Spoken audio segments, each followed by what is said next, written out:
Hello everyone, मैं हूं doctor Deepti और आपका मेरे इस यूट्यूब चैनल पे बहुत बहुत स्वागत है। आज की इस वीडियो में हम बात करने वाले हैं हाइपोगोनेडिज्म के बारे में और specially hypogonadism in male. Mains में जब हाइपोगोनेडिज्म की कंडीशन क्रिएट होती है तो आज हम उस वीडियो में उसी के बारे में बात करने वाले हैं। उसके कॉजेज क्या होते हैं, उसके टाइप्स कितने होते हैं और उसके सिम्टम्स क्या होते हैं। तो ये वीडियो बहुत ज़्यादा इन्फॉर्मेशनल होने वाली है, तो इस वीडियो के साथ एंड तक बने रहिए। और साथ ही साथ हम हाइपोगोनेडिज्म अगर किसी में है या ये कंडीशन किसी में है तो उसकी होम्योपैथी ट्रीटमेंट के बारे में, होम्योपैथी कॉम्बिनेशन के बारे में बताने वाली हूँ, जो कि काफ़ी ज़्यादा इफेक्टिव होने वाला है। तो चलिए ज़्यादा समय व्यतीत ना करते हुए हम इस वीडियो को शुरू करते हैं। साथ ही साथ अगर आप मेरी इस वीडियो को पहली बार देख रहे हैं तो प्लीज़ जल्दी से सब्सक्राइब कर दीजिए और बेल आइकन को भी ज़रूर प्रेस कर दीजिए ताकि आप इसी तरह नॉलेजेबल वीडियो का लुत्फ उठा सकें। तो चलिए शुरू करते हैं। सबसे पहले हम ये जानते हैं कि आखिर हाइपोगोनेडिज्म होता क्या है। तो हाइपोगोनेडिज्म तब होता है जब आपकी सेक्स ग्लैंड जो होती हैं उसमें से बिल्कुल भी किसी भी तरीके के सेक्स हार्मोन्स ना बने या बहुत कम मात्रा में अगर हार्मोन्स बनते हैं। हाइपोगोनेडिज्म का मतलब ये होता है कि जो आपके गोनेड्स हैं, जिसे कि हम जो हमारी सेक्स ग्लैंड होती हैं उन्हें हम गोनेड्स भी कहते हैं। तो अगर गोनेड्स में अगर वहां पर हार्मोन्स ठीक तरीके से नहीं बन रहे हैं, स्पेशली सेक्स हार्मोन्स अगर ठीक से नहीं बनते हैं या बहुत कम मात्रा में बनते हैं, बिल्कुल भी नहीं बनते हैं, तो जो हमारे सेकेंडरी कैरेक्टरिस्टिक्स होते हैं मेल्स में या फीमेल्स में, उसमें कमी आ जाती है।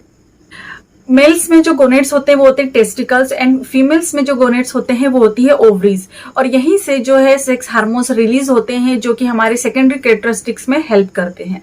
अगर इन गोनेड्स में किसी भी तरीके की कोई प्रॉब्लम हो या इनमें से कोई भी हार्मोन्स ठीक तरीके से अगर रिलीज नहीं होते हैं तो बहुत सारे जो कैरेक्टरिस्टिक्स होते हैं वो उसमें चेंजेस आप आसानी से देख सकते हैं। सेक्स कैरेक्टरिस्टिक्स में सबसे पहले जैसे अगर फीमेल्स में है तो ब्रेस्ट डेवलपमेंट ठीक तरीके से नहीं होता है। मेल्स में अगर बात की जाए तो प्यूबिक हेयर्स की जो ग्रोथ है वो नहीं होती है, या फिर जो उनके टेस्टिकुलर्स होते हैं, जो उनके प्राइवेट पार्ट्स होते हैं, वहां पर डेवलपमेंट ठीक तरीके से नहीं हो पाता है। इसके अतिरिक्त जो हेयर्स होते हैं बॉडी में वो भी ठीक तरीके से नहीं हो पाते हैं। जो टेस्टोस्टेरॉन हार्मोन्स होता है स्पेशली इन मेंस, ये काफी ज्यादा इंपॉर्टेंट होता है उनकी बॉडी के कैरेक्टरिस्टिक्स को बना के रखने में। अगर ये नहीं होंगे तो उस कंडीशन को हम लो सीरम टेस्टोस्टेरॉन भी कहा जाता है या हाइपोगोनेडिज्म भी कहा जाता है। तो कुल मिला के अगर बॉडी में मेल्स के, स्पेशली आज ये वीडियो जो है वो मेल्स पे है और उनकी ही ट्रीटमेंट के बारे में हम बात करने वाले हैं। तो अगर टेस्टोस्टेरॉन नामक हार्मोन जो होता है वो ठीक तरीके से रिलीज नहीं होता है, बिल्कुल भी ना के बराबर रिलीज होता है और ठीक तरीके से डेवलपमेंट नहीं हो रहे हैं, तो फिर उसके कारणों को जानना बहुत ज्यादा जरूरी होता है। कारण जानने के बाद ही हम उसका प्रॉपर तरीके से ट्रीटमेंट जो है कर पाते हैं। तो चलिए सबसे पहले हम इसके टाइप्स के बारे में बात कर लेते हैं कि ये कितने प्रकार का होता है। तो अगर हाइपोगोनेडिज्म की कंडीशन है स्पेशली इन मेल्स, तो क्योंकि अब हम मेंस के बारे में बात कर रहे हैं तो हम इसके ही बारे में बात करेंगे और ये कुछ जो कॉजेस होंगे या जो इसके टाइप्स होते हैं वो फीमेल्स में भी देखने को मिलते हैं। तो अगर हम मेंस की बात करें तो वहां पे दो प्रकार हो सकते हैं, एक होता है प्राइमरी हाइपोगोनेडिज्म और दूसरा होता है सेंट्रल। प्राइमरी हाइपोगोनेडिज्म का मतलब ये होता है कि आपकी बॉडी में जो हार्मोन्स होते हैं, जो टेस्टोस्टेरॉन लेवल होता है उसकी कमी हो जाती है ड्यू टू गोनेड्स में जो प्रॉब्लम होती है उसकी वजह से। यानी कि आपके जो ग्लैंड्स होती हैं, सेक्स ग्लैंड्स होती हैं, अगर वहां पर किसी तरीके की प्रॉपर फंक्शनिंग नहीं हो रही है तो उसकी वजह से लो हार्मोन लेवल या फिर बिल्कुल भी नहीं हो सकता है हार्मोन का सिक्रीशन। तो ये एक प्राइमरी हाइपोगोनेडिज्म की, जिसे कि हम सेकेंडरी हाइपोगोनेडिज्म भी कह सकते हैं या कहते हैं। तो वहां पर जो हाइपोगोनेडिज्म होता है वो होता है क्योंकि वहां पर जो आपकी ब्रेन है वहां किसी तरीके की कोई डिफॉर्मिटीज है या ब्रेन से अगर सिग्नल ठीक तरीके से नहीं आ रहे हैं, स्पेशली अगर प्रॉब्लम ब्रेन एरिया में है तो फिर ये सेकेंडरी कॉजेज कहलाते हैं और या सेकेंडरी टाइप कहलाता है। ब्रेन जैसे कि हमारे हाइपोथैलेमस जो होती है ब्रेन में सिचुएटेड और हमारी पिट्यूटरी ग्लैंड अगर ठीक तरीके से वर्क नहीं कर रही है, जिसका बहुत ज्यादा रोल होता है हमारी बॉडी में हार्मोन्स की सिक्रीशन को मेंटेन करने का, अगर वहां पर किसी तरीके की कोई समस्या है तो फिर भी जो हार्मोन्स है वो ठीक तरीके से या बिल्कुल ना के बराबर रिलीज होते हैं। चलिए कॉजेस के बारे में बात कर लेते हैं कि किस वजह से या क्या कारण हो सकते हैं कि आपको हाइपोगोनेडिज्म की प्रॉब्लम हो सकती है। जैसे कि मैंने बताया कि दो टाइप्स होते हैं, एक primary hypogonadism and secondary hypogonadism. तो प्राइमरी हाइपोगोनेडिज्म के कॉजेज जो हैं या कारण जो है वो अलग हो सकते हैं और सेकेंडरी यानी कि सेंट्रल हाइपोगोनेडिज्म के भी कॉजेज जो है वो अलग अलग हो सकते हैं।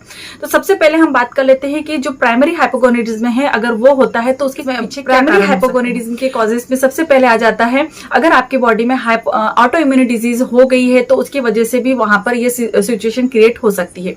जैसे एडिशन डिजीज हो सकती है, ऑटोइम्यून डिजीज या फिर पैरा हाइपोथायरॉयडिज्म की कंडीशन में भी ये प्रॉब्लम हो सकती है। दूसरा आ जाता है जेनेटिक कॉजेज, जैसे कि क्लाइनफेल्टर सिंड्रोम अगर हो जाता है या फिर टनल सिंड्रोम हो जाता है तो वहां पर भी आपको हाइपोगोनेडिज्म की सिचुएशन जो है क्रिएट हो सकती है। अगर वहां पर किसी तरीके का रेडिएशन आपको मिला है या आपने किसी तरीके की सर्जरी करवाई है तो उसके बाद में भी वहां पर हाइपोगोनेडिज्म की सिचुएशन क्रिएट हो सकती है। अगर कभी आपको पास्ट में सीवियर इन्फेक्शन हुआ है, स्पेशली जो मम्स होते हैं, मम्स इन्फेक्शन होने के बाद में स्पेशली जब वहां पर इन्वॉल्वमेंट हो जाती है टेस्टिकल्स की, तो वहां पर भी ये सिचुएशन क्रिएट हो सकती है। इसके अलावा अगर रेडिएशन एक्सपोजर होता है, जैसे कि पहले बताया है, रेडिएशन एक्सपोजर में भी ये सिचुएशन क्रिएट हो सकती है। एक कंडीशन होती है हीमोक्रोमेटोसिस, जहां पर आपकी बॉडी में ऐसी कंडीशन हो जाती है कि वहां पे आयरन बहुत ज्यादा एब्जॉर्ब होने लगता है, तो ऐसी कंडीशन में भी ये प्रॉब्लम हो सकती है। बहुत सारे केसेस में जहां छोटे बच्चों की बात की जाए तो अनडिसेंटेड टेस्टिकल्स होते हैं, और अगर ये प्रॉब्लम बचपन में ही सही नहीं की जाए और वो बढ़कर आपकी यंग एज तक भी चली जाए तो फिर ये कंडीशन भी हो सकती है। इसके अलावा अगर लीवर में या किडनी में किसी तरीके की कोई डिफॉर्मिटीज है या कोई किसी प्रकार की डिजीज है तो वहां पर भी आपको ये सिचुएशन जो है क्रिएट हो सकती है। तो इस तरीके से ये प्राइमरी कॉजेस होते हैं। अब बात कर लेते हैं सेकेंडरी हाइपोगोनेडिज्म के कॉजेस के बारे में।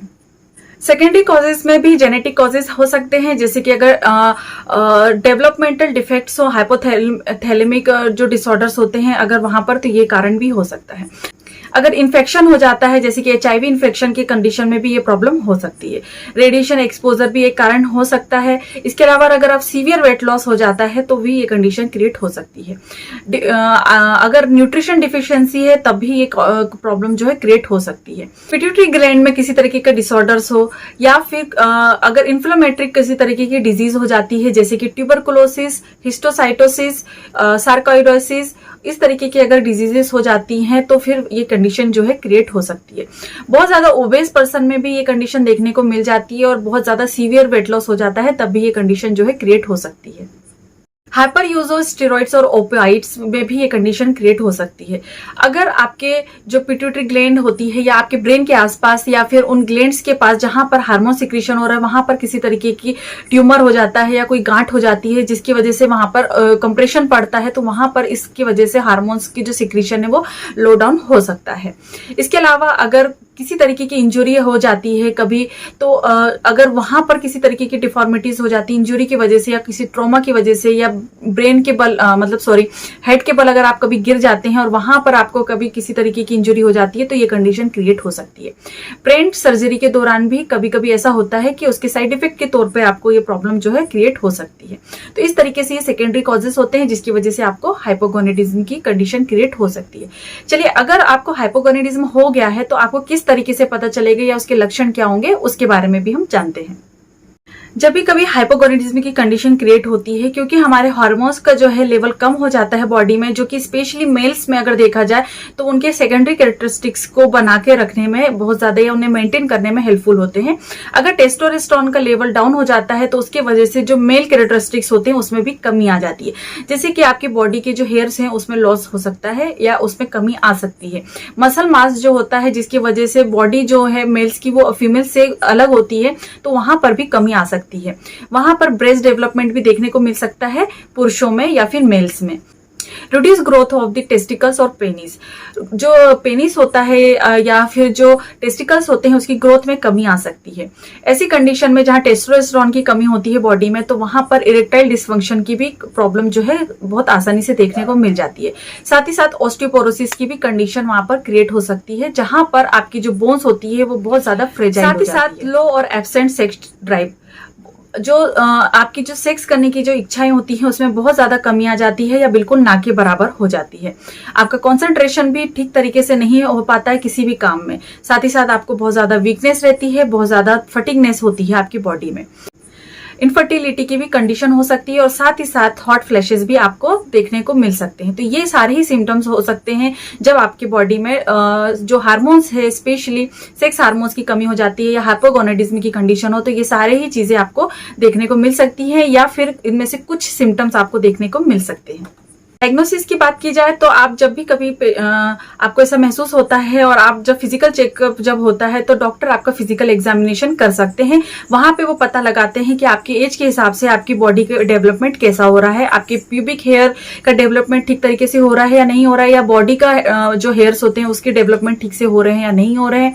साथ ही साथ आपके जो मसल मास होते हैं, जो बॉडी होती है, बॉडी बिल्डिंग जो होती है वो ठीक तरीके से हो रही है नहीं हो रही है, या ब्रेस्ट डेवलपमेंट तो नहीं हो रही है। तो इस तरीके से आपकी बॉडी में एक फिजिकल एग्जामिनेशन करके वो चेक कर सकते हैं पहले।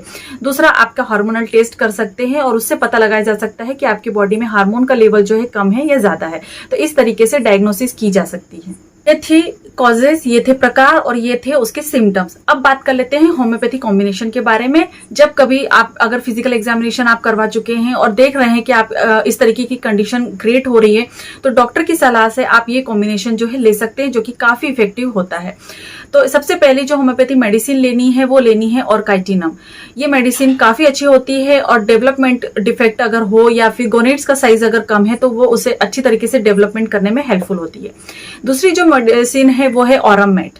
ये भी मेडिसिन काफी ज्यादा इफेक्टिव होती है। और तीसरी जो मेडिसिन है वो है पिट्यूटेरिनम। अगर आपकी बॉडी में या फिर पिट्यूटेरिन ग्लैंड में या हाइपोथैलेमस में किसी तरीके की डिफॉर्मिटीज है या वहां पर किसी तरीके की कोई एब्नॉर्मलिटीज है तो उसे पूरी तरह से करेक्ट करके मेंटेनेंस करके आपके हार्मोन लेवल को बढ़ाने का काम करती है। तो ये तीनों ही मेडिसिन को आपको 200 पावर में लेनी है। ये कहीं पर भी आपको होम्योपैथी शॉप में अवेलेबल हो जाएगी। आप ये तीनों मेडिसिन को लेकर आ सकते हैं और एक खाली बोतल में आप बराबर मात्रा में तीनों मेडिसिन को मिलाकर बना सकते हैं। आप चाहे तो मेडिकल शॉप में भी बोल सकते हैं कि हमको ये 3 मेडिसिन मिलाकर एक अच्छी मेडिसिन बना दीजिए। और 2 बूंद आपको इसकी दिन में 3 से 4 बार लेनी है। और धीरे धीरे करके आपको ये मेडिसिन को है जो कंटिन्यू लेना है। एटलीस्ट 3 to 4 मंथ आपको लेना है। और जैसे जैसे चेंजेस नजर आते हैं मेडिसिन की ड्यूरेशन आप बढ़ा सकते हैं या कम कर सकते हैं। कोई भी मेडिसिन आपको डॉक्टरी सलाह पर ही लेना है। ये तीनों ही कॉम्बिनेशन जो है, तीनों मेडिसिन के जो कॉम्बिनेशन है, ये काफी इफेक्टिव होता है हाइपोगोनेडिज्म की कंडीशन में। तो होपफुली आपको आज की इन्फॉर्मेशन जो कि हाइपोगोनेडिज्म के बारे में थी काफी पसंद आई होगी। यदि पसंद आई है तो प्लीज लाइक करिए और अपने दोस्तों के साथ, अपने फ्रेंड्स के साथ, अपनी फैमिली मेंबर्स के साथ में उसे प्लीज शेयर करिए।